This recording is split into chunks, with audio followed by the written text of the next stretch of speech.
evening and welcome to the Get Real Talk show with me, Tony Dada. And I'm really excited today because my very special guest is a dear friend, and it's taken us such a long time to get to this point because he has a very, very busy schedule.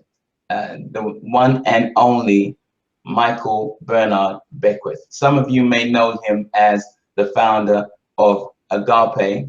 I've had the privilege of meeting him in person and having conversations with him, and I'm really pleased that he has given us his time to share with the UK audience and the European audience. So I'd like to welcome to the Get Real Talk show, Michael Bernard Beckwith. Hi, how are you doing?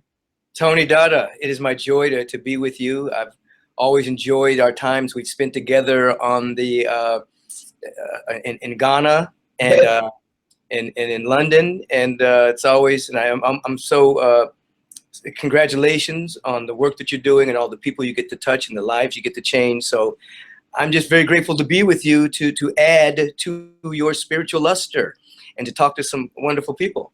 Wow, that's fantastic. Well, you know, it's because of the opportunity that I've had mixing and being in the company of people like yourself that has really inspired me and shown me that we definitely need this kind of a transformation, this kind of rejuvenation here in the UK, because there were so many people calling out for a new way of being and really getting in touch with themselves. And I think that the work that you're doing, the work that Brother Ishmael's doing, and we'll talk about him in a moment, it's just great, and it's just great seeing you do such great work. So welcome.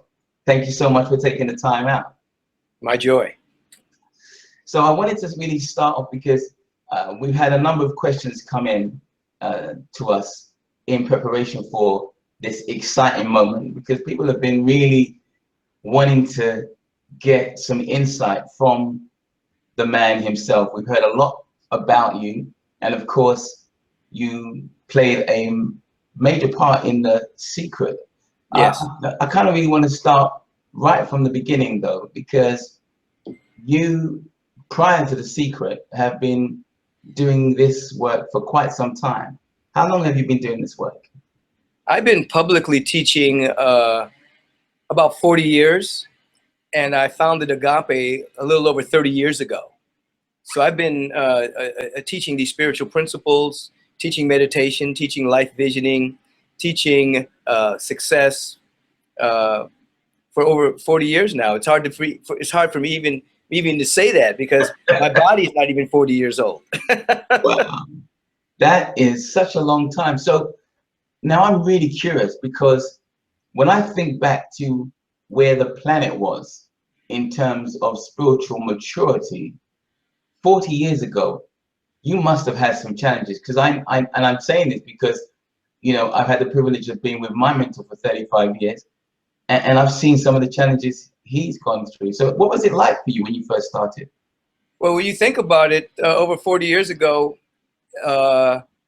the teachings that are now prevalent by means of the movie The Secret and other movies like that, in a billion-dollar book industry, they were not seen as valid. They were seen as kind of a woo-woo kind of teaching. And so there was a discounting of us by your traditional religions, and then a discounting of us by individuals who were in the academic or in the business field. And so I would say that we were on the skinny branches of a strong tree that was emerging. Wow. And so now, and then when I started Agape, there were certain spiritual churches that wouldn't even work with us on special projects because we were too outside of the box, so to speak. Now you fast forward 40, 30 years later, we're validated. These teachings are now being promulgated by evolutionary biologists and scientists and quantum physicists and business moguls.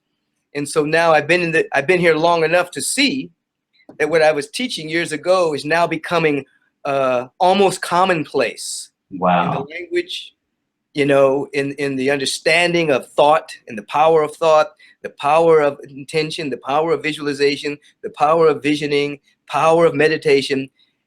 Science has caught up with the teaching.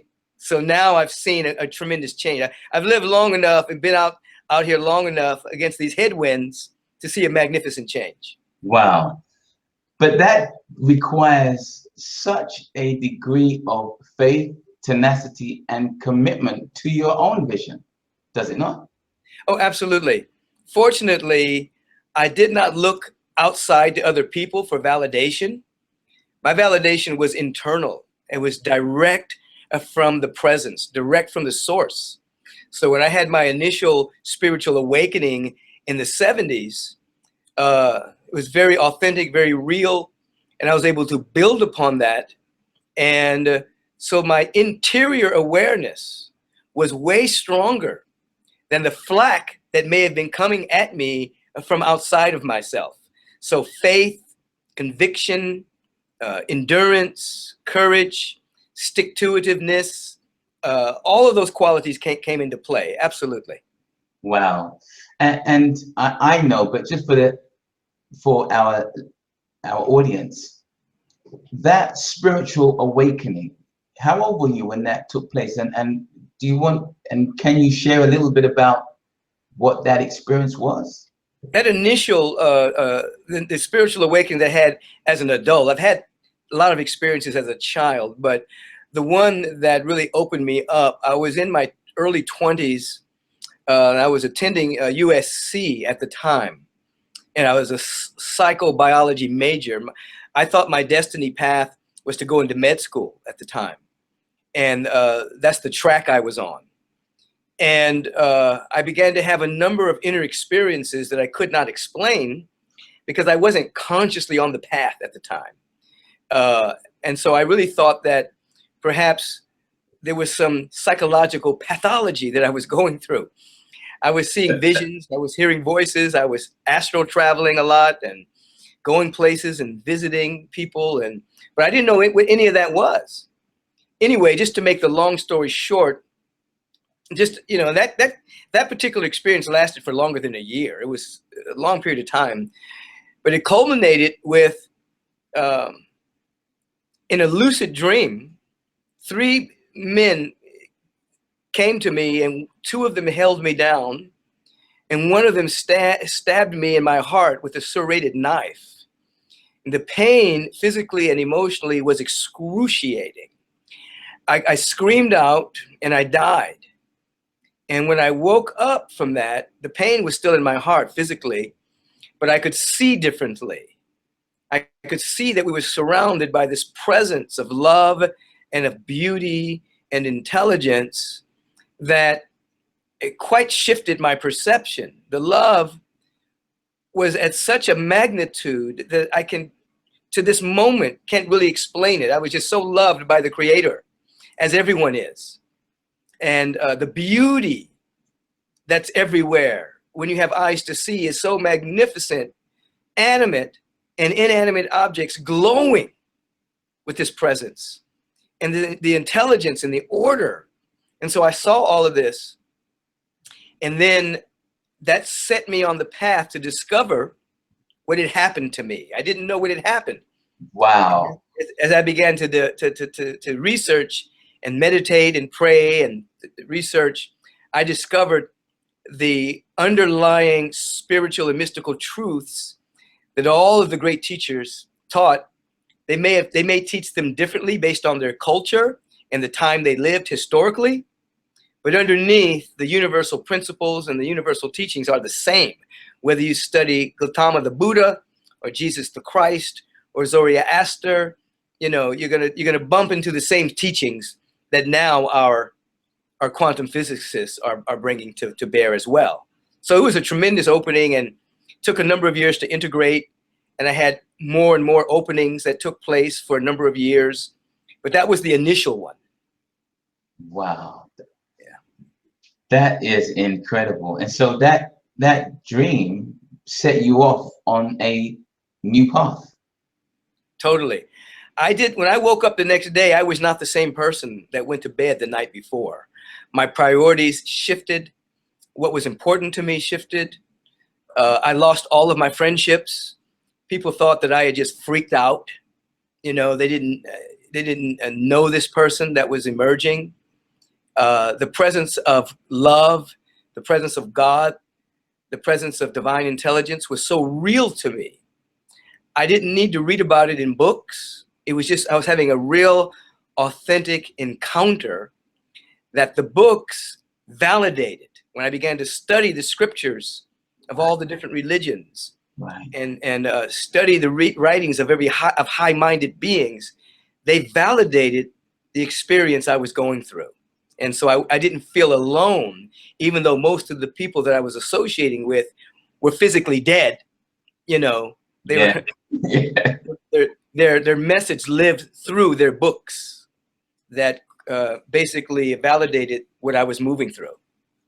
Incredible. And so with that, you began to walk this new path, and clearly along the way, although you may have lost many friends and many of your circle at that time, you began to form a new community, you would see. Absolutely. I remember working for a city councilman, and I was alone. People thought I was kind of weird. You know, I had a kind of an out-of-box way of handling things because I was being guided by the Spirit. I wasn't disliked. People just thought I was a little bit odd, you know, Right. because I was so deeply involved into what I was deeply involved in. Right.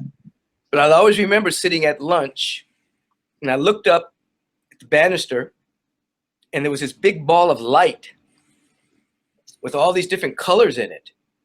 And I thought it was the most beautiful ball of light I've ever seen. And then when I focused my attention, I saw that it was a person, and I was looking at their aura.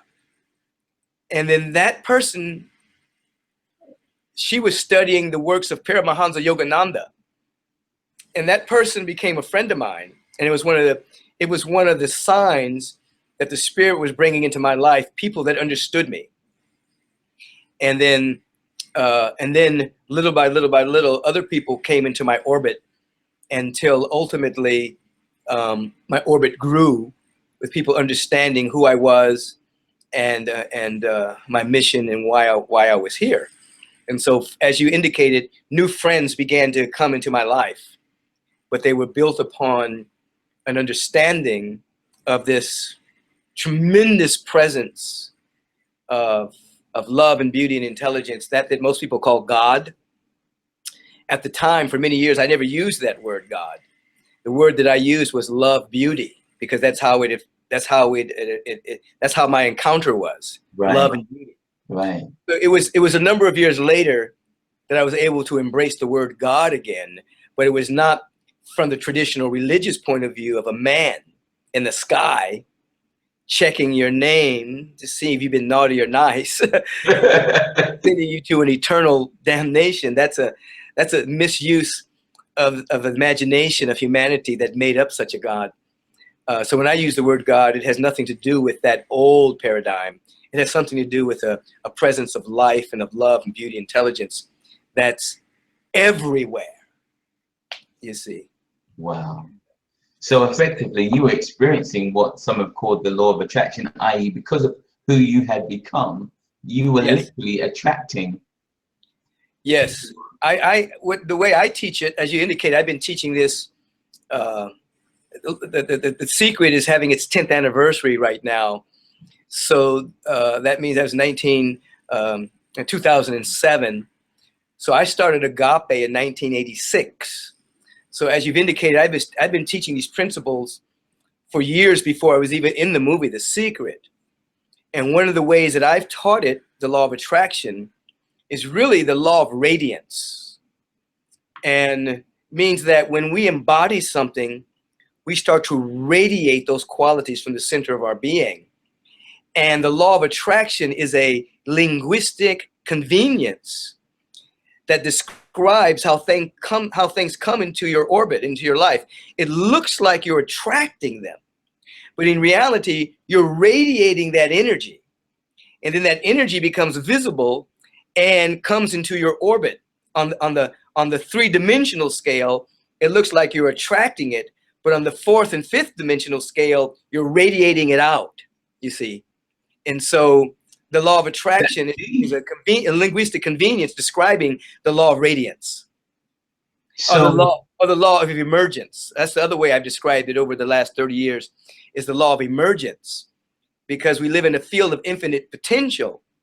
Everything exists, but it has to emerge, much like an oak tree exists already within the acorn. But planted within the proper soil, the acorn emerges from the acorn. The acorn doesn't attract the oak tree. The oak tree emerges from the acorn. wow. So in that same way, as we do our spiritual work, our visualization, our affirmation, our declaration, our decrees, our study, our meditation, our life visioning, what's within us emerges. And people will say, oh, you attracted that to yourself. And we would say, yes, but it's really a radiation and an emergence. Oh my goodness. You taught that so well. That is just so profound. I've never heard it expressed that way, but it makes such perfect sense. Thank you. Yeah, see, we have to meet people where they are. And so the law of attraction meets people where they are. You know, it allows them to grasp something they can understand. Oh, if I lift my vibration, I will attract something. The birds of a feather flock together. I'll attract to me. And that's the beginning stage. But as we evolve, we realize we're really practicing radiation and emergence. You see, you don't jump to trigonometry. You start with basic arithmetic. Absolutely. And then you get to, you know, addition and multiplication, and then you get to algebra, you know. And so the world now is ready because the law of attraction is so well known in business. Board directors are using it in businesses and nonprofits. Now we can start really talking about the underpinning of it, which is radiation and emergence.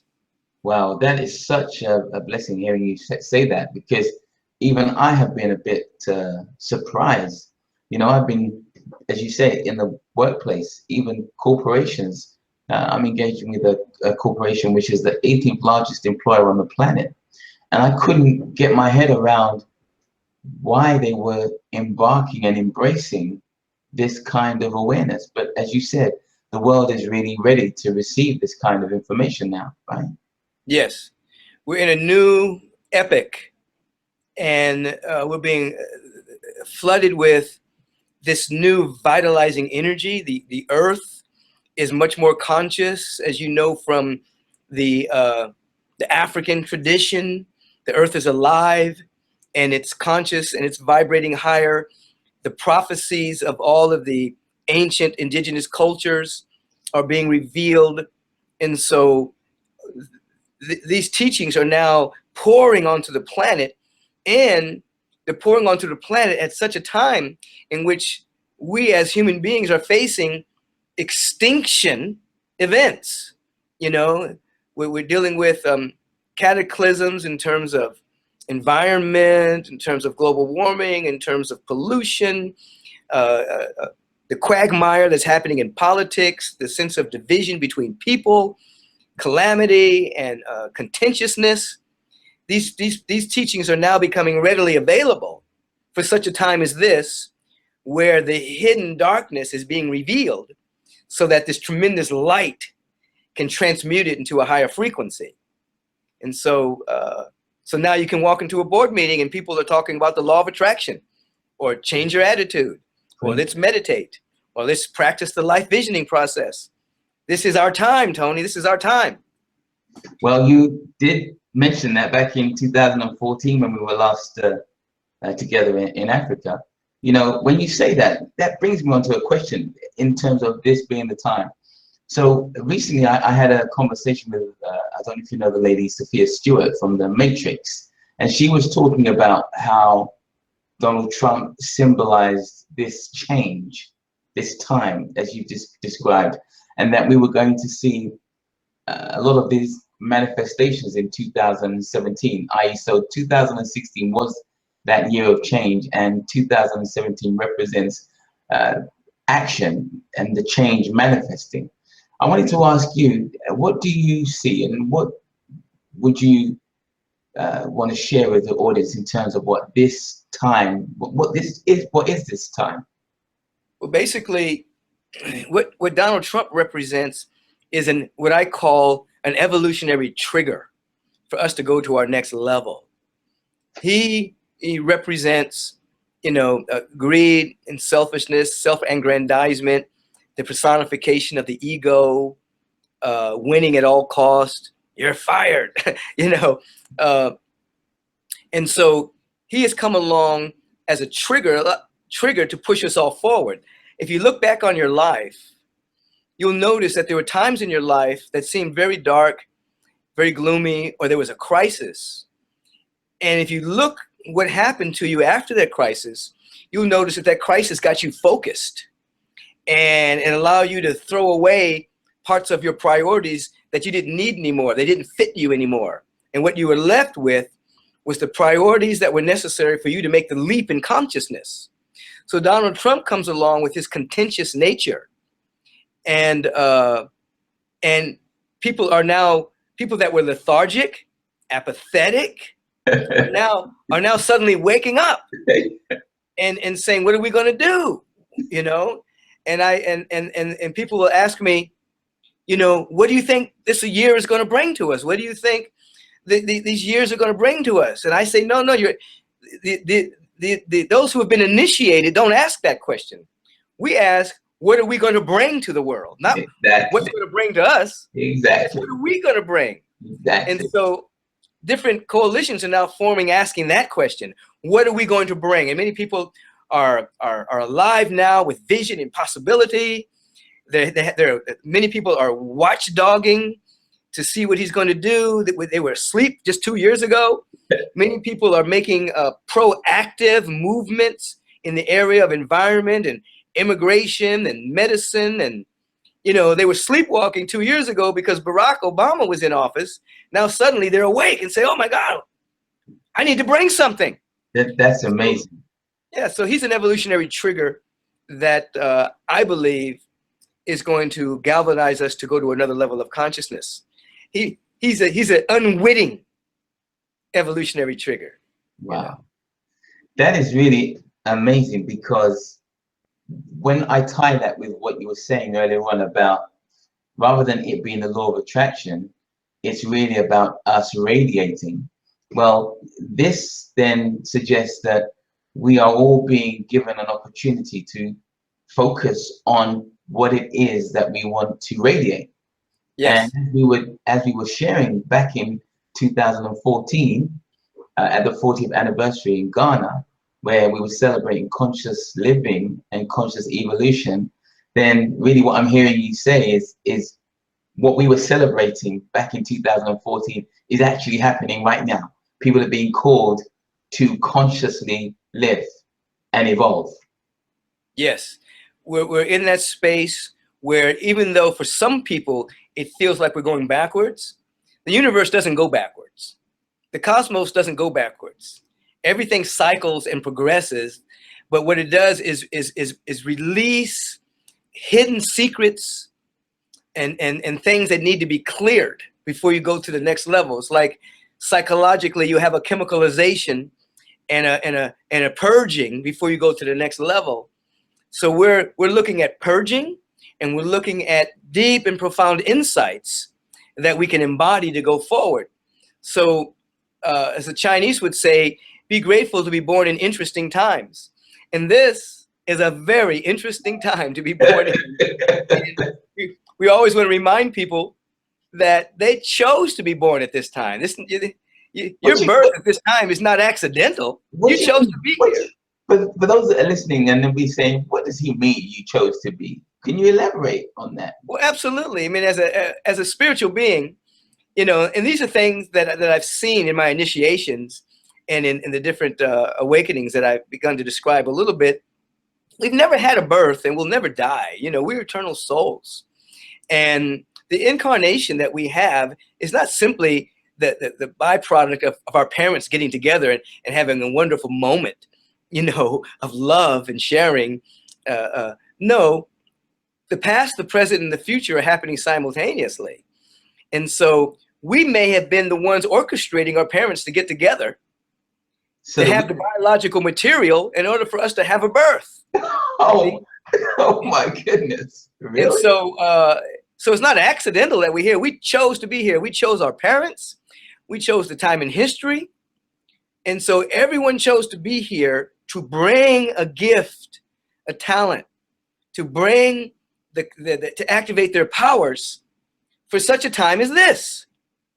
You know, some people are wearing the mask of Darth Vader, you know, and some people are wearing the mask of the angelic presence, you know, but with whatever mask we're wearing, we're all coming with something to uplift humanity, you see. Wow. And so sometimes people will make an excuse and say, oh, you know, I didn't ask to be born. I wish this wasn't happening to me. Well, that's a lie. They did ask to be born. They did chose to be here. And if they can come back to that moment through meditation and prayer, they'll embrace their destiny and begin to activate gifts that they are to share and shower the world with before they leave.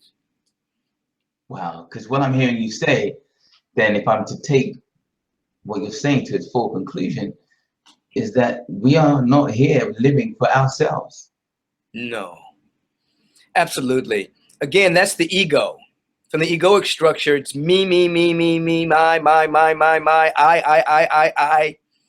But as we evolve, we begin to discover community, worldwide community of sentient beings, the planet, all life forms, the trees, the foliage. We begin to have more of an indigenous but expanded consciousness that we're all connected from the Mother Earth to the stars, to the cosmos, to each other. And we don't live on a me plan anymore. We live on a we plan. Of course, we have to take responsibility for our own individual life and take care of ourselves. But it's about, what have I come to give? What have I come to share? Not what have I come to get, acquire. What have I come to give and share? Now, that particular frame of reference is where every business should be built upon. Every real model of success is really built upon what can I give and what can I share? How can I alleviate suffering? How can I dissolve some of the issues of our day? And so definitely, it's not about little old me. It's about the gift that was given to me and how can I share it? Wow. Thank you so much for sharing. And I'm going to ask you a question in a moment regarding your model of business that you shared in Ghana. But before we get to that, let's go back to Africa in the sense that, you know, I've been privileged to have met Brother Ishmael from 35 years ago here in the UK, even though he lives there. But I understand that you've known him for quite some time. And I heard an interesting story, and I don't know if you want to share the story as to how you two met, because I was fascinated when I heard. Yeah, how we met physically in this lifetime, because we've known each other for many, many lifetimes. Well, I'll tell it from two perspectives. One is from my perspective, and the other one is from Brother Tete's perspective. Now, when I was traveling through Ghana, this time when I was there, I think it's 1996, going into 97, I was traveling through Africa, and Ghana was the last stop. But all along my travel, this voice kept saying, Accra, Ghana, Accra, Ghana. And so I kept telling the people that were traveling with me, I don't know what's going to happen. When we get to Accra, Ghana, something very significant is going to take place. And so bear with me, because I keep getting this message. And so we arrive. One of the places that we were going to visit was this place called the Etherian Mission. Now, the reason that happened is because I told the travel agent that was working with me, I said, when I go to Ghana and I go to Africa, I want to meet people that are on the mystical path. I want to meet some of the people that I can work with and correspond with. And so she called me on the phone and she says, well, we got this a document from something called the Etherian Mission out of Accra, Ghana, and they described it, but I threw it away. It didn't seem like you'd be interested. I said, no, get that out of the trash. That's who I want to meet. I can feel it right now. If I'm talking to you, I can feel the chills in my body. I said, no. I think those are my people. And so she dug it out of the trash and she gave it to me. I said, yes, these are my people. And so fast forward, we're traveling through Cote d'Ivoire and Benin and all these other places. And we finally get to Accra, Ghana, and we go to the Etherian Mission. And we walk in, and Ishmael Tete is sitting there with his band of mystics all dressed in white. And I walk in, I'm the first one to walk in the door, and I walk in, and he stood up, he looked at me, he says, are you the one? And something deep within me said, yes, I am the one. Wow. He pulled me back into his chambers, but just me and him by ourselves. He said, we believe there's only one God. Yes, we believe that too. We believe there's no such thing as the devil. We believe that too. You know, he started going through all of his principles, which were the exact same principles that I teach. And then he screamed, he's here, he's here. Wow. He rushed out into the sanctuary and he said, he's here. Now, this is what I didn't know at the time. Yeah. That 10 years before that, yeah, he had gone to the equator with his group of mystics. And they were doing ritual and ceremony, inviting someone from America with these same teachings to find them and to come partner with them and help them because they were going through much persecution at the time. Yes. And so almost 10 years to that date, 10 years before that, I was just starting Agape, 1986. So 10 years from that date, I walk in the door of Etherian Mission. And it was the culmination of a prophecy that was given to him. Absolutely. That I would show up, partner with him, and then assist in the promulgation of these principles. So subsequently, I invited him to the United States. I had him speak at my Revelation conferences. I had him speak at Agape. I introduced him to the New Thought world here in America, in which he spoke on a regular basis through many of the spiritual centers here. And then I would come back to Africa and help raise money for the building of the hospital and brought groups there, as you know, because you've seen me bring groups there. Yes. And so our love and our brotherhood and our partnership is eternally in the ethers, but it burst into manifestation at that particular time. You see. Well, your version sounds exactly like his version. And I was just like, wow, how can you not believe that there is a universal, loving, intelligent mind that sets things up? How does that happen? Absolutely. We both surrendered. And something within me told that woman to take that flyer out of the trash can, because she said, Etherian Mission, that sounds weird. I don't think you want to be interested in that. I said, Etherian? No, those are my people. And she said, really? Since then, you've been returning to Ghana periodically. Yeah, I come back for his different celebrations of his anniversary dates. And so I was recently there a couple of years ago.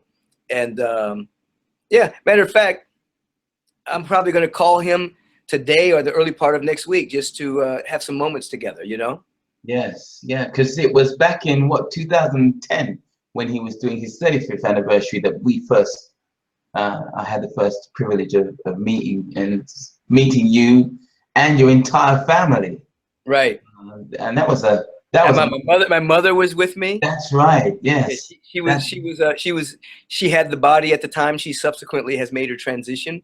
Yeah, she was with me. My daughter came, my wife, and then I brought the Agape family with me as well. Yeah, because I believe on that occasion you had over 60 people with you from from the US, which is amazing. And I was just like, that is just such a love and support. And of course, then I realized that one of the floors for the hospital is dedicated to none other than yourself.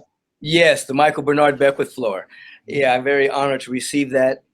And subsequently, I got Eloise Oliver out of East Bay to come to Ghana, and other ministers as well, that they can meet him and support the great work that needs to be done on the planet.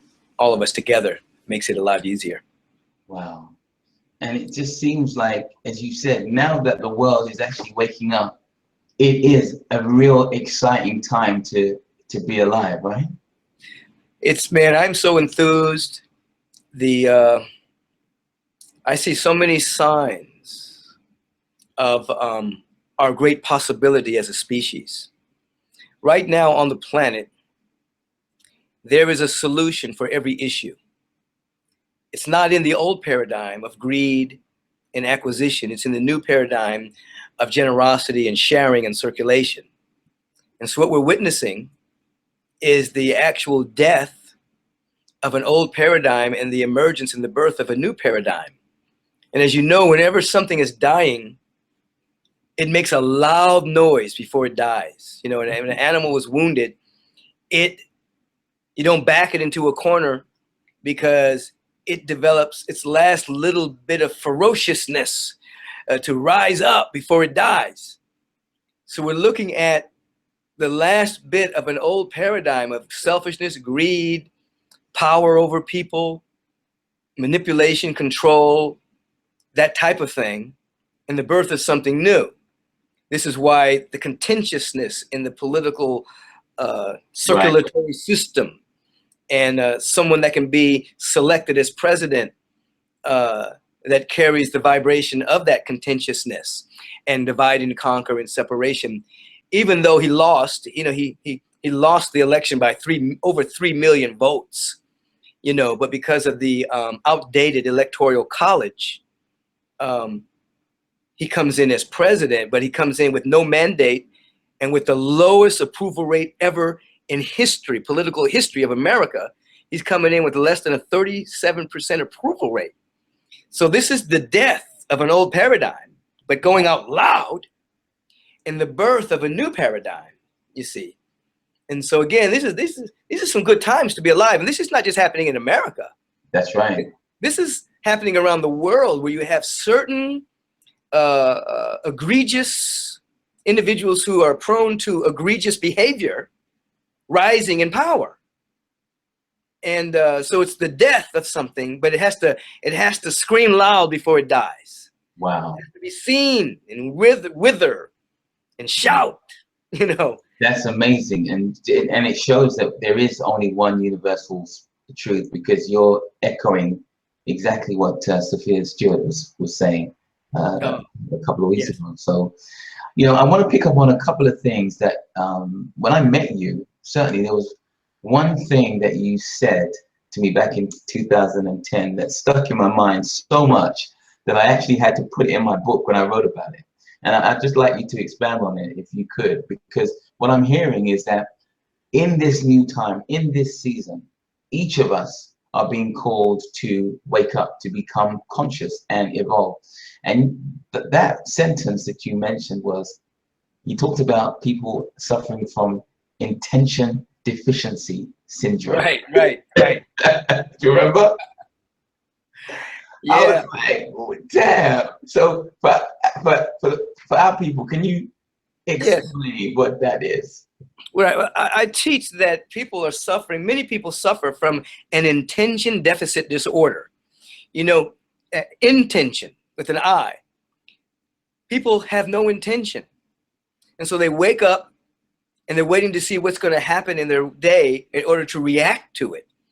So basically their whole life is governed by being a reactionary to conditions and circumstances, people, things. The world of phenomena is governing their mind.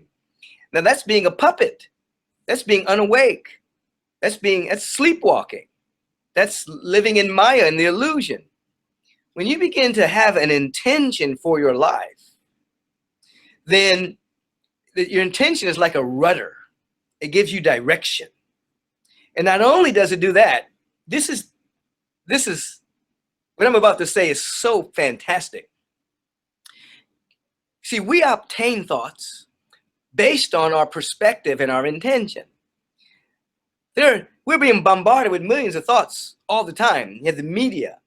You have all forms of the media. You have parental fantasies running in your head, societal fantasies, religious fantasies. We're being bombarded with all manner of thought forms. But your intention and your perspective of life determines what thoughts are going to come into your mind to be embodied and ultimately expressed. So if you don't have an intention, as I've taught over the years and other people have taught as well, if you're not thinking for yourself, then something's thinking for you. Absolutely. You see? And so with intention, you start to, it kind of guards your mind. So the only thing that can begin to get in is something that is based upon your intention and your perspective, which then shifts your perception again. You keep growing, and less of the outer world can get in because your intention becomes so strong. So when you hear the scripture talking about straight is the gate, narrow is the way, we're talking about our intention being so strong that nothing gets in except if it's in alignment with our intention. So It's really straight and narrow. Wide is the gate that leads to hell. If you just all open and have no intention, then anything can get in there. You have other people's worries and doubts and fears. Many people are suffering from depression, and it's not even their worry. They're picking up on the world's worry. They have no intention. So they're just experiencing all of the stuff that's going on the planet. But with your intention, God gets to speak to you, your higher self, according to your perception based upon your intention. You see, this is very, very important.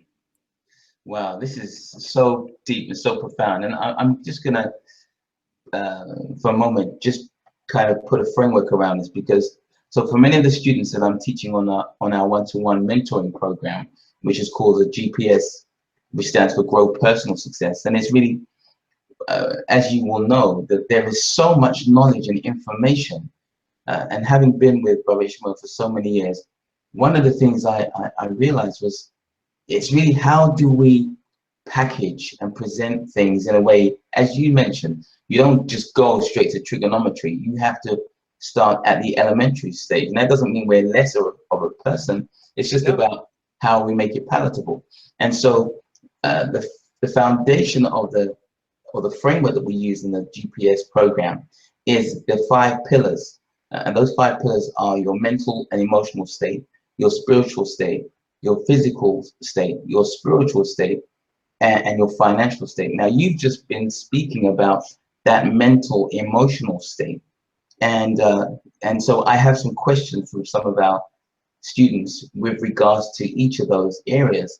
But sticking with the mental state, because am I right in saying that that is the most important or certainly significant area to guard, as in the way that you just described, to stop other thoughts coming in and causing us to find ourselves where we shouldn't be? Absolutely. You want to, students want to guard jealously their mind. They want to only put in there that which is nutritious and uplifting and healing and inspiring, and fall within the category of that which is true and that which is beautiful, that which is real. And, a thought is a unit of mental energy.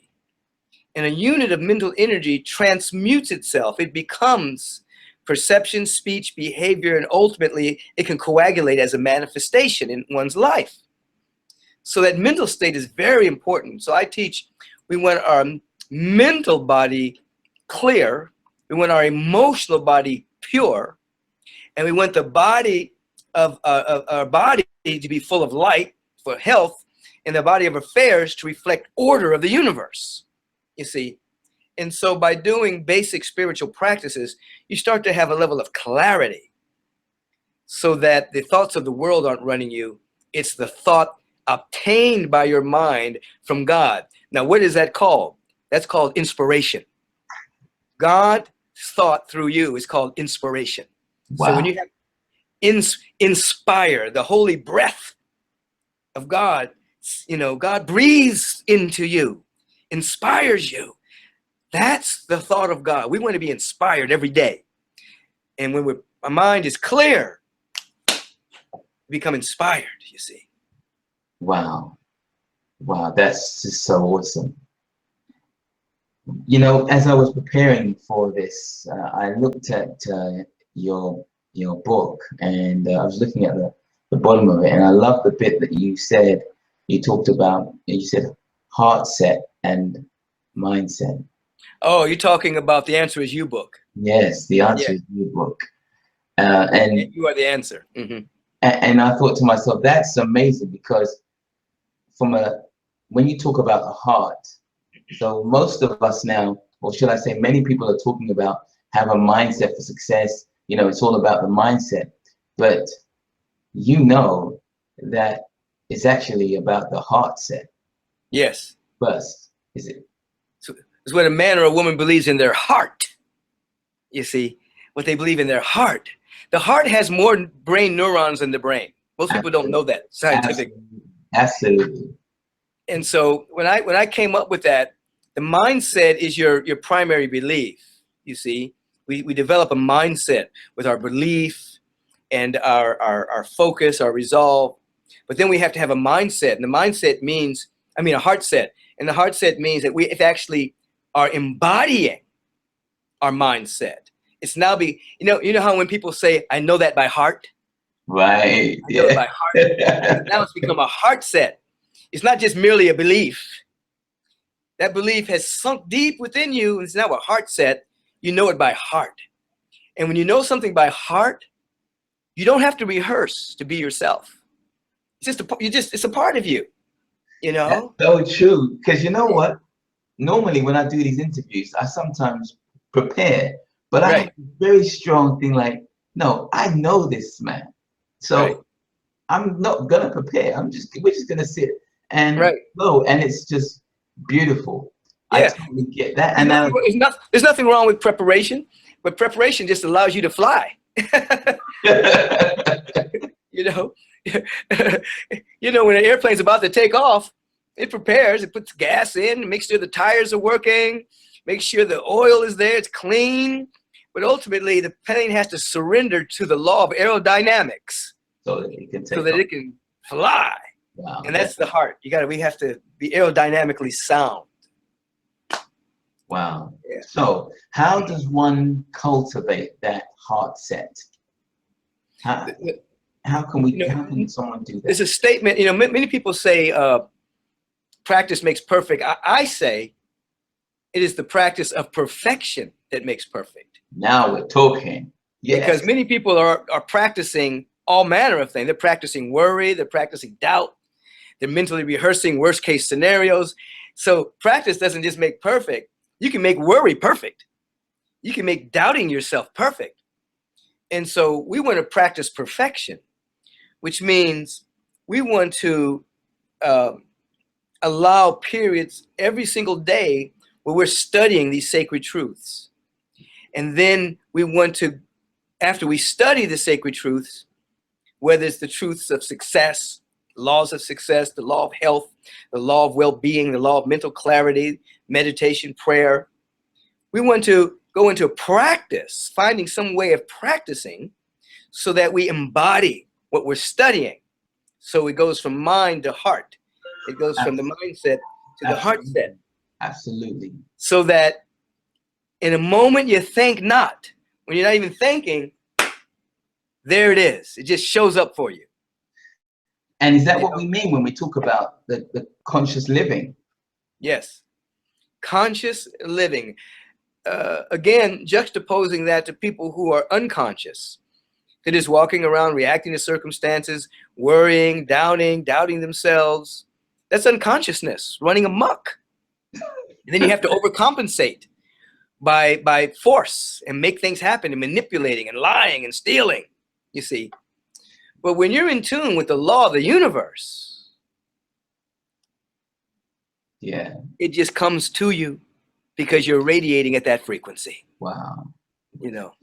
So people, for example, who are acting one way, thinking something completely different, thinking that they are the smarter person because they're not revealing their thoughts, they're actually causing themselves major injury. Oh, absolutely. Matter of fact, what you've described is the stereotype of a politician, where a person is walking through life politically, trying to say the right things and have the right affectations and dress properly, but inside there's a cauldron of negativity and self-aggrandizement and fear and manipulation. That's the stereotype of a politician. It's not true for everybody. We have wonderful statesmen, but what you've just described, that's what that is. And so it definitely makes a person two-faced, and they end up sometimes believing their own lies, which makes them ultimately functionally insane. You know, because you're acting one way, but you're thinking something else. So that insanity goes up in many ways. So the idea is to be in alignment, to be in integrity with your soul. Now, integrity is not a moral issue. Integrity means you're coming into an alignment with your soul faculty. Your soul wants to evolve. It wants to spread its wings and give its gifts. And the gifts don't belong to us. The gifts belong to the community. And so the soul wants to be set free to spread its wings and to give its gifts. And if you're not in integrity with your soul, then you are functioning at some level of pathology and you're out of integrity with the universe. Wow. You see, even if you have the finest suits, the best looking shoes, even if you have a lot of money in your bank account, inside the joy and the happiness, the intrinsic joy, it's not activated. Wow. Yeah. That's so profound. Thank you for sharing that. You know, the title of this gathering today was Business, Money, and You, because we are having an event in a few weeks' time for that very subject. But with my team, we thought, well, actually, yes, most people are concerned with business, most people are concerned with money, and most people are concerned with themselves. But we wanted to preempt that event by adding God to it. Hence the reason why we said it would be great to have this conversation with you. And you've been talking about aspects of how we can look at ourselves differently. One of the questions that came through, which was looking at our physical state, the question was, and I know because in Ghana we've sat around the table and we've eaten, but the question was, do you eat a raw food diet? I eat a vegan diet. Yes, I know. And it is cooked and raw. And so the food that I eat is not cooked so much that it burns up all the enzymes. So there's still a lot of life in it. But in the summer, I'll eat more raw. In the winter times, I eat more cooked. Okay. See? And so can you explain but I do eat vegan. Why do I eat that way? Yes, because you've been eating that way for quite some time. I'll tell you 3 levels of that and what happened to me. After I had my spiritual awakening, a couple of years after that, I was eating some food. I think it was chicken or eggs or something. I think it was chicken. And I could feel the anguish of the chicken. I could feel its pain. Are you serious? Yes, locked up and cooped up, and I ate it and I could feel it. And so I became a vegetarian because I didn't want to add to the suffering of my brothers and sisters in other forms. So that was my first foray into that. Then I began to study and I discovered that you don't need to eat protein to produce protein. Yeah. You need to have the proper amino acids. And with the proper vegetable combinations of spinach and cauliflower and callaloo and collard greens and all manner of different kind of vegetables, peas, you get the essential amino acids to produce a protein. So then the second awakening was around health. First one was sensitivity to the suffering of animals. Right. The third awakening was around the health of the body temple, because most old age diseases aren't old age diseases, they're nutritional deficiency diseases. Individuals are not getting the proper enzymes, they're not getting the proper protein, they're not getting the proper minerals, they're not getting the proper vitamins. They're eating meat all the time, and it wears the body out because there's no enzymes in the meat. So that means your pancreas has to produce enzymes to digest the meat. Right. So this is why there's an uprise in pancreatic cancer, because we're overworking the body. Right. And so my second awakening was around the health of the body, and that rheumatism, arthritis, a lot of these diseases, diabetes, are because of improper diet. Too much sugar, too much white bread, too much white everything, and not enough colorful foods in the vegetable and the fruit kingdom. And I'm not saying that everybody needs to be a vegetarian. Yes. But meat can't be the main meal. It has to be the side meal. And that vegetables and fruits and certain supplements and seeds and grains have to be the main meal. Then my third awakening came when I discovered that most of the pollution on the planet is not coming from cars. Most of the pollution is coming from the industry that's harvesting all this meat. All of the waste products that are coming from the animals are polluting the environment. Wow. That's number one. The car industry is number two. So number one, all of the cattle that we're producing and all of the gas, the methane gas that comes out of them, and the fact that we use gallons and gallons of water and earth to produce just 1 pound of beef. So we're misusing the environment, the water systems. We're polluting the air with methane to get a little bit of meat. So then that allowed me to see environmentally, we're out of integrity. So you have one, the misuse of the animals, two, our own health, and three, the degradation of our own environment. And so when I tell people, you don't have to stop eating meat, just cut back. If everybody cut back on the meat, the body would become healthier, and we'd have less degradation of our environment, our ozone layer, global warming, etc. Now, Barack Obama tried to do this. He and his Surgeon General changed the 4 food group. They want to teach the kids, instead of coming home and saying, "Mom, what's for dinner?" and the mother says, "Oh, we're having steak or we're having chicken," the mom says, "We're having collard greens, we're having spinach, we're having cauliflower," whatever the vegetables are, and we're having a side of meat. So the meat becomes the side dish rather than the main dish. Right. And the Republicans jumped on him and said that he was politicizing the plate, but he was trying to get rid of the increase of cancer and diabetes. It all comes down to the plate. It all comes down. You can have a revolution with your fork. I love that. And so other countries have taken note of that. Japan has started a program where they're inviting people to not eat meat at least 1 day a week. Brazil has come up with a program such as that. And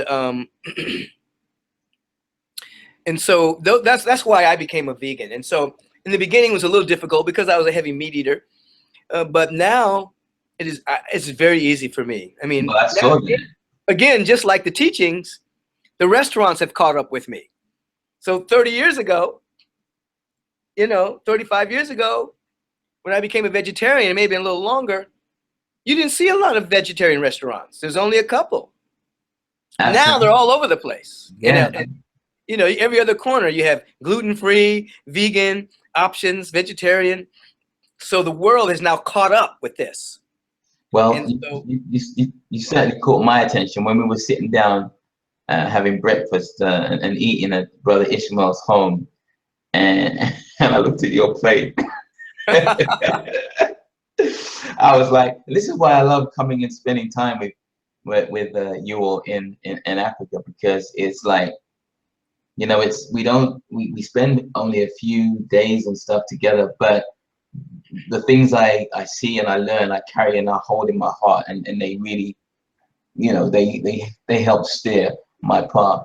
So Yeah. yeah, Yeah. it's And you're, I got so much energy. I have more energy than most people half my age. I know you were going jogging every morning. I was like, Yeah. damn. You know, it's like you get more energy because your body is not breaking down all that protein. See, what people don't understand is when you eat, let's say you eat a steak, your body doesn't get any nutritional value from that steak for at least 24 hours. It has to break it down First. into constituent amino acids and then build it back up into an amino acid that your body can absorb. So you're not getting, so you may think, okay, I just had this hamburger and I'm not hungry anymore. Yeah, your intestines are full, but you're not getting any nutrition. It has to break it down. You Wow. get the nutrition the next day, you see. But then you have all this waste in your colon from that undigested stuff. So you start to build up decay and possibility for disease in the body temple. Wow. So I tell people, if you're going to do that, it is mandatory that you find a good digestive enzyme. You don't do it by yourself. Now, a tiger can do it. A tiger's intestine is very short, and the digestive enzymes that come through a tiger will burn your finger off. They're that powerful. So when they're eating meat, that meat gets absolutely broken down by the acids, and then they get nutrition shortly after. But as a human being, you don't have that. You have a long colon. Your digestive juices are not built to break down that much meat all the time. So you have to take a digestive enzyme, and that will save your pancreas from being overworked. Wow. Thank you for sharing, and I know that he'll be very happy the answers that you've given for that. Let's bring it back to spirituality. I have a question from one of my students and says, what suggestion can you make for those who struggle with their spirituality? What does struggle with spirituality mean? Yeah, that's what I thought. It wasn't a very specific question, but knowing the person, I think some people actually, they don't understand the difference between religion and spirituality. So perhaps. Oh, okay. I understand that. Now, religion is a framework that every religion is different. It depends on the culture that the people rise out of. You go to all parts of the world and there are different religions. The word religion itself means to bind oneself back to the source. So religion as a vehicle is actually to bring you and I back to the source, back to God consciousness. Now, religion for the sake of religion sometimes defeats that and makes people slaves to a religion rather than surrendering to God or to freedom, you see. And so a person would end up arguing about their religion being better than someone else's religion, which is extremely immature, because every religion has some way that's going to bring somebody back to the source, which is what it means, you see. And so spirituality is the end game. Your religion is supposed to make you more spiritual. What does that mean? Spiritual means eternal, never been born, never dying. The qualities of God are spiritual: love, peace, beauty, intelligence, wisdom. These are all spiritual qualities. So your religion is supposed to bring you back to those qualities so they exude through you. So you become kinder, more peaceful, more generous, more forgiving, more patient. So if your religion isn't doing that for you, you're either not using the practices, or it's a bad religion. You see? Yeah. It's like we had a governor here a few years ago that had bad religion. And he put somebody to death who had been totally rehabilitated and was helping young gang members come back to sanity. And he'd been in jail for many, many, many years under the death penalty. And when this governor came into power, because he had bad religion and no spirituality, he just went along with the thing and had him executed. Wow. he had such a low level of spiritual consciousness that he followed the political dictates rather than the high religious spiritual dictates. You see, he was a product of bad religion. Wow. Eye for an eye, we're going to kill him. Wow. That's the Old Testament. That's not the New Testament. And so religion is to bring you to a higher order of being. Okay, and so when we talk about spirituality, we are putting aside that individual personification of a God somewhere, and it's really exploring the presence of God within ourselves through engaging in these spiritual practices. Is that what you would refer to as spirituality? Absolutely. This is what the great teachers have said when you study the teachings of Jesus. Kingdom of God is within, and the kingdom of heaven is at hand. So the God presence is within us all. That's why he said, go into the inner closet and pray in secret, and God will reward you openly. The kingdom of heaven is at hand. So whenever you're kind, generous, peaceful, giving, you're in heaven. You're in, because the word heaven is from the Greek that means expanded good. So the kingdom of heaven means ever expanding good. Wow. So when you are expanding your consciousness of God, you're in heaven. It's not a place necessarily that you go to, when you die.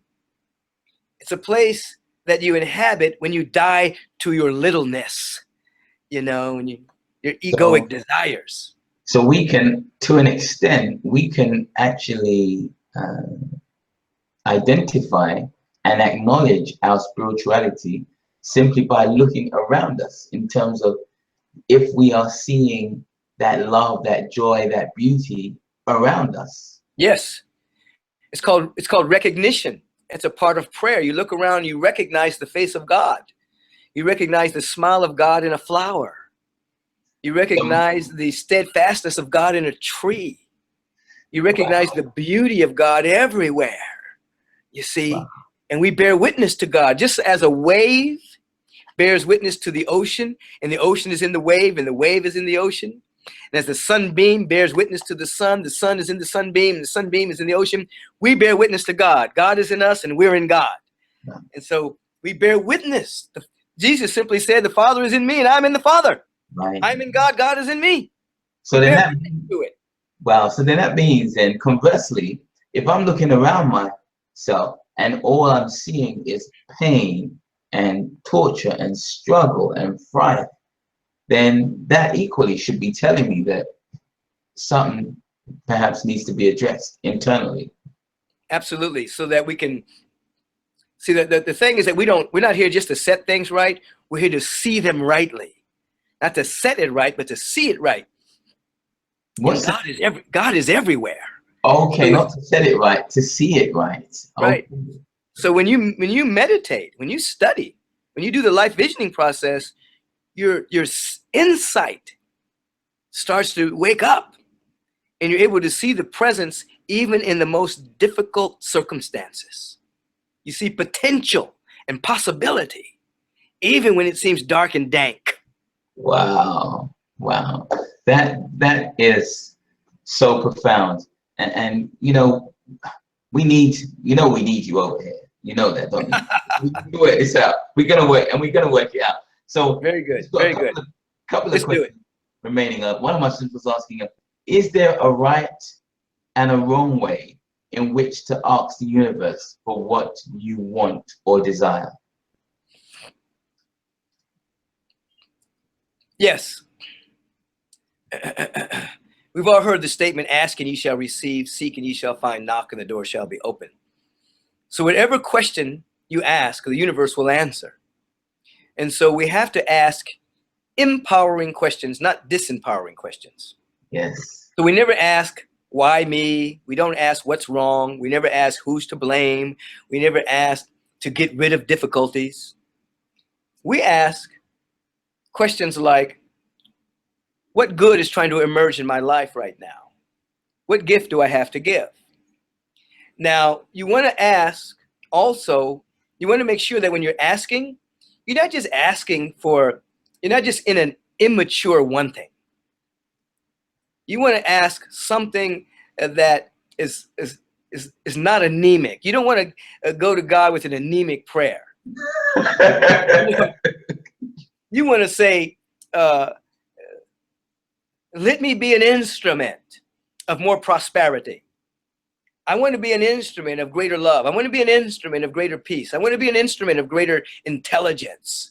You see, now those qualities that I've just said, prosperity, love, intelligence, peace, those are spiritual qualities. Absolutely. They're not material, but they will show up materially. If you say, let me be an instrument of prosperity, it's going to show up in the coin of the realm. Opportunities, ideal employment, business ideas. It's going to show up. So you want to go high in your asking. Let me be an instrument of dynamic health and wealth and well-being. It'll guide you as to what to be and then what to do to manifest those qualities. Yeah. Yeah. Well, when you talk about business, that leads me onto the last pillar, and I've got two questions on that. And one question was how to make money without initial capital. Mm-hmm. Well, we have to understand what money is. Absolutely. I knew you were going to take it there. First of all, money is currency. Money is a promissory note. It's a promise that energy is going to be circulated. And so if I go to a store and buy a loaf of bread, they take that money, and then that person can then, and that's a promise. It's a promise that the energy is going to be circulated. So the energy that was circulated to create that bread, I now purchased that energy. I have that energy. I have that bread. Now that money, that person can now go and put his son in school and pay the teacher some money. So that he's buying the energy of teaching. Then that person takes that money and buys a car so that she can get to the school. You know, so all you're doing is circulating energy. So the first thing that I teach is you never spend money. Once you spend it, it's gone. You circulate money. So every time you buy something in your mind, I'm circulating energy so the energy keeps coming back to you. You never deplete it. So if you're going to start a business, you don't have any capital. I'm coming back to your question now. No, I know exactly where you're going. Yeah, you're coming back to you're going to have to expend energy. Absolutely. In order to create capital. Absolutely. And so you're going to ask the universe to use you. Absolutely. This is what righteousness means. Righteousness means right useness. That's what righteousness is, right useness. So you're telling the universe, I want to come into righteousness. I want to come into right useness. Put me in a place that I can be used so that I can generate currency. Yes. That I can use that currency to then buy what is necessary to establish my business or generate currency enough so that someone will believe in me and maybe foster a loan or investment into my business. I feel you. So in effect, what you're actually saying, and it's something I've been saying for many years and proven for many years, that actually you don't need money to start a business. No, you need an idea. You need an idea, and you need to fuel that idea by giving service to the idea and generating the currency. Yes. You serve the idea every day, and you just take baby steps. You just ask the universe, how can I serve this idea today? And the universe will begin. That's how you ask questions. How can I serve this idea today? And the universe will guide you. Little baby steps. Inertia will turn into momentum. And when the big mo kicks in, ideas will just start flowing. Why? Now you have intention. Wow. Now the thoughts that come to you will be coming from that intention and the right questions you're asking. And out of nothing, out of having nothing at all, something will emerge, because that's the nature of the universe. It takes no thing and it becomes something. You know, it's like no thing and it becomes something. And listen, there's a great experiment that individuals have done over the course of the years. You take a bathtub, put dirt in it. Before you put the dirt in it, you measure it and you weigh it. So you know exactly to the ounce how much dirt is in the bathtub. And then you take a little plant, maybe a little bonsai tree or another kind of tree, and you plant it in the dirt, and you start to water it. And of course, it drains out through the bathtub. You start to give it nutrition, pray for it, and then the tree grows and it becomes really large. Take the tree out, and you measure and weigh the dirt, and it measures and weighs exactly the same. So this big tree did not come from the dirt. The big tree came from an invisible idea. It was an idea. And the dirt gave it the condition to activate the idea, so that out of nothing, the tree emerged. The dirt and the supplements and the nutrition fed it, but it fed the idea. So we're feeding ourselves with the nutrition of an idea, asking the right questions, having an affirmative attitude, taking baby steps, and then out of nothing. I mean, when I started Agape 30 years ago, it was in my living room. I know. 12, 13 people, including myself, you know? And then when we first started, we had $17. Nothing. And then circulation, I spoke, took care of kids, youth ministry, volunteers gave us their energy. Offerings began to come in. And then now you have thousands and thousands and thousands of people around the world, live streaming every week, taking classes like this, reading my books. I heard you're close to, if not in excess of 100,000 people around the globe. Is that correct? Like, there's so many people around the world that are now in. I'll tell you, Sunday, the reach was 3.1 million people. 3.1 million. Sunday. That was the reach. That includes Facebook Live, the live stream, and all the shares. 3.1 million. That was just Sunday. Wow. This past Wednesday, it increased. We had 35,000 people that were watching live at one time, but then, because people live in different time zones. Yes. But by the time everybody woke up and watched it on the archive or whatever their time zone allowed, it was over 3 million people. Amazing. I couldn't fit that many people in my sanctuary. Oh, wow. And this is what you mean when you talk about the exciting time, you know. Yeah. And so this is we can have much more impact. We can do business in a way that is just so profound. And the last point I'd like you to make when we're talking about business is, you mentioned in Ghana, money 3.0. Yes, success 3.0. Right, yeah. Success 3.0, the new way of doing business. Can you share, because there's many people here who want to do business, the new way in this new season that we should be doing business? I love that, because I think this is so appropriate and it fits our whole spiritual paradigm. Success/business 1.0 is I get rich. It's basically a lack model, a winner-take-all model. It's a model that it's primarily about self-aggrandizement. What am I going to get out of the business? That's success 1.0. Success 2.0 is I develop a successful business and then I become a philanthropist. I start to share and support spiritual communities and things that appeal to my heart. That's 2.0. But 3.0 is the highest. 3.0 is I don't have a 2.0 is I have a business with a mission. 3.0 is I have a mission with a business. In other words, I have a mission. There are things on the planet that I want to solve. I want to help heal. My business is a part of solving that, whether financially or otherwise. 3.0 is built into my business model is my give back.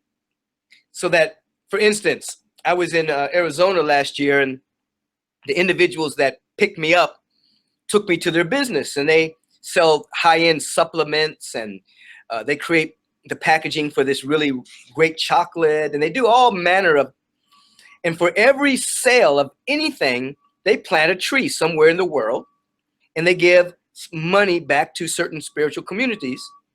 And I said to them, this is a really good business model. Where'd you get it? And they said, we got it from you, old school. I said, you got it from me? They said, yeah, we read your book, Spiritual Liberation. And we saw you writing about how Paul Newman got tired of just winning awards and making money, and he started to start a business, make it a nonprofit so that all of the proceeds go to charities around the world. And at the time he died, he had given over $100 million away. He said, so we got that from you. I said, okay. And so Success 3.0, if a person is starting a business today, they have to ask themselves, what is close to my heart that I want to assist? What do I want to do? Do I want to help the rainforest? Do I want to help agape? Do I want to help peace on the planet? Do I want to help the environment? Do I want to help foster kids? Do I want to, calls to your heart? And that becomes a part of your mission. And then your business has to have a multiple bottom line. Yeah, 4 P's, huh? It definitely profit, because you have to keep it sustainable. Yes. It has to have something to do with people. Yes. You know what I mean? It's going to make the world better. It has something to do with the planet. That's right. You know what I mean? Is it going to hurt the planet, or is it going to help the planet? So you definitely have to have profit. You have to have people. You have to have planet. What's my 4th P? You remember? No, I don't. Okay. Because it's not coming to my mind either right now. People, but it's people and planet and profit. You have to have at least those 3 things. You know what I mean? And most people that go into business back in the old paradigm, it was just about profit. Yes. But that's a non-sustainable model. As a matter of fact, one of the greatest mystics that came out of America was a man by the name of Walter Russell. And back in the 30s, IBM hired him to consult. And when he walked in, their model on the wall was buyer beware. That was the model. Wow. In other words, it was just about the sale. Once they made the sale, they would wash their hands. They were through. And he made them take that off the wall and have them come into integrity with consumer service and high-end product. And you want to deliver something that the consumer is going to be able to use. And so nowadays, we have consumer protection agencies and things, warranties and things of that particular nature. But back then, that didn't exist. Once you bought something, you were on your own, So people, profit, planet has to be considered in your business. Now you're moving into Success 3.0. It's a business, but it's a mission with a business. And so you articulate, why do you exist? Why do you want to have a business? What's your mission? And then you work backwards, you see. So that every time, like these guys, every time any sale is made, because they were really concerned about the environment. So any sale that's made, there's a tree being planted. Right. There's another woman, a conscious business, and she does what you call body sculpting. She has these nano minerals, and they sculpt your body, and it takes out the excess water, but it heals certain diseases because your body's being flooded with minerals. And every sale, she gives certain money back to Agape. She heard that Agape needed to move and wanted to, so she moved to LA. Wow. To start a business to support Agape. She gives 50% of the proceeds to Agape. That is what I'm talking about. So her mission is to make sure Agape, which is the birthplace of the beloved community, is sustainable. And she has a really good business for health. That's very conscious. Wow, that's deep. Her name is Meggie Hale. I'm going to give her a shout out. Her name is Meggie Hale. Wow. And she hates it when she can't give any money to Agape. That is incredible. Is the 4th P purpose? Purpose. There you go. There you go. I was like, it's got to have a purpose. You have to have, so you have profit, you have a purpose, and that purpose has to be defined like we all have the same purpose, and that purpose is to reflect and to reveal the face of God, and as only we can. So we all have a general purpose, and then we have unique missions within the larger purpose. So then your mission has to carry your purpose for being on the planet. And then you have your people. You take care of people, and you take care of the planet. Wow, this is so great. I mean, this Good is, call. Good call, Tony. well, I got you. I got you. Yeah. So, and you know, it was when you shared that with me. You know, we've got the recording from 2014 in Ghana. So Right. now that we've had this quality time, I'm gonna bring up some of those recordings from the archive and share it with our members, because that's gonna be ahead of you coming Beautiful. to the UK. But it's been really inspirational because, as you know, we have the hospital in Ghana, and yes, Rhonda Byrne made some contribution, but I was there, and I was saying to Brother Ishmael that we really have to find a way to help him and support him. Right. And I'm all about that. Wow. So when are we going to see you in the UK? Well, all I need is an invitation. Put something Okay. together. You know, I was just there. When was I there last? Last year, we were together last year. I did something. What's the name of that group? Now you got me. It's in Tottenham Court Road. It's a very powerful, wonderful group that brings in speakers. I've been there 2 or 3 times, and then I was there. I traveled through parts of Europe speaking, and Spain, and it was really great. I was in London twice. Yes, So, yes. yeah, I'm willing to come back. Okay, well, we'll arrange that definitely through Leah. So, and I just want to say a big thank you to Leah on air, and give her a big shout out for, you know, being really helpful and allowing us to, and organizing this for us. It's been really cool. And I'm also looking to, I want to come over. Yeah. When's a good time to come over and spend some time? Well, I'm having, I just finished my year-end meditation retreat. We're establishing the spring retreat, which will be over Memorial Day here in America. If you want to come to the retreat and then come to Agape, that would be a good time. When's that? Was that? When is that? Memorial Day is in May, the end of May. Okay, because I believe that Brother Ishmael's coming over to America sometime this year. So I think it may be around the April-May time. Oh, good. You know, I'm going to have him on my pulpit speaking. There you go. So that might be, what better situation than me being able to share some quality time with my spiritual guys, both yourself and Brother Ishmael. That would be awesome. All right, well, we'll definitely look into that. You know, I just want to say a big thank you for your time and your sharing and your giving. It's been so inspirational. I can see, you know, so many people are communicating amongst themselves. We definitely gonna put this to work in terms of sharing it with our community, identifying an audience, and then having you come and do some work here in the UK. So on behalf of all of our people here, let them know that they can watch me at agapelive.com, agapelive.com. They can go, since the time difference is major. Can you give that out again, please? Agapelive.com, agapelive.com. Okay. They can watch my Way of Meditation service, which is 6:30 a.m. Pacific Standard Time. And then my next 2 services are 8:30 and then 11. And then I also do a Wednesday evening service that starts at 6:45 p.m. And then I start speaking at 7:15 p.m. They can go on the archive and just watch it at any time, and participate that way. And then if they're interested in more talk about abundance, you know, I have people really love this True Abundance CDs, and they love Living from the Overflow, which is a 6 CD set. So is that available? I mean, is that distributed globally?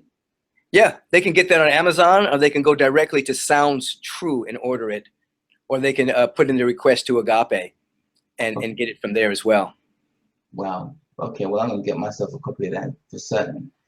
That's wonderful.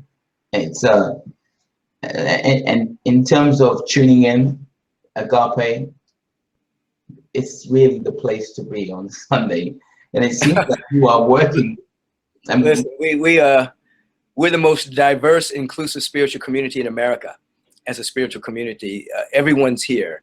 People from Africa, all parts of Africa, Iraq, Iran, Brazil, Sweden, Switzerland, Canada, Australia, all across the United States, black, white, Mexican, you know, everybody's here worshiping the one God under the one roof. And it's very powerful. Wow. So definitely live stream, and I'm going to have a special live stream this Sunday because we had an initiation. A water main broke and flooded the bottom portion of the sanctuary. So only staff and ministers can come in, and practitioners. So there's not going to be any public people in, but I'm going to be streaming the service around the world. And Wow. then by Wednesday, we'll be back up with the public inside again. How did it feel for you? And this is just me personally. We're done now, but I just need it. I feel it in my heart. Having started with 17 people, and now you're talking. I started with $17 and about 13 people. Okay. You know, we just celebrated 30th anniversary, and I had a period to reflect. Yes. Over the 30 years, and I've just been getting up every day and doing the work. I really didn't put my attention on time passing. I put my attention more on the eternal message that needed to come through. But I felt good about the amount of people I've been able to touch, and many reported healings and changing of life for the better. And I have not wasted my incarnation. Oh, that's for sure. You know, I can tell you that. And when I just went to my kinesiologist Tuesday, or was it Monday? Monday, and they did a special measurement of the age of my body, and my body is not older than 40 years. Wow. And it said it could be younger if they did organ by organ and divided by the number of organs. I could be as young as 35, but at the max level, I'm 40. The body's 40, and so I have basically stayed fit and vital. I'm not run down. I'm not tired. You know, I'm ready to go and let the eternal God times roll. You know. No good time. God times roll. Get the God times roll, baby. Wow, this is fantastic. Thank you so much. I don't want to take up any more of your time. I feel that you've extended. Wow, it's gone way past, and you've given us so much. I am definitely really so grateful, and I'm looking forward to spending some time with you this year. Tony, thank you. Keep doing the good work you're doing, man. You're touching a lot of people. You got a lot of bright students, all ages that you're working with. I applaud you and what you're seeking to do, and I'm definitely in support of your work. And thank you for having me on. Thank you so much. Thank you. Thank you so much. Well, ladies and gentlemen, there you have it. Reverend Michael Beckwith, thank you so much, sir. My joy. Have a great rest of the day, rest of the evening. Okay.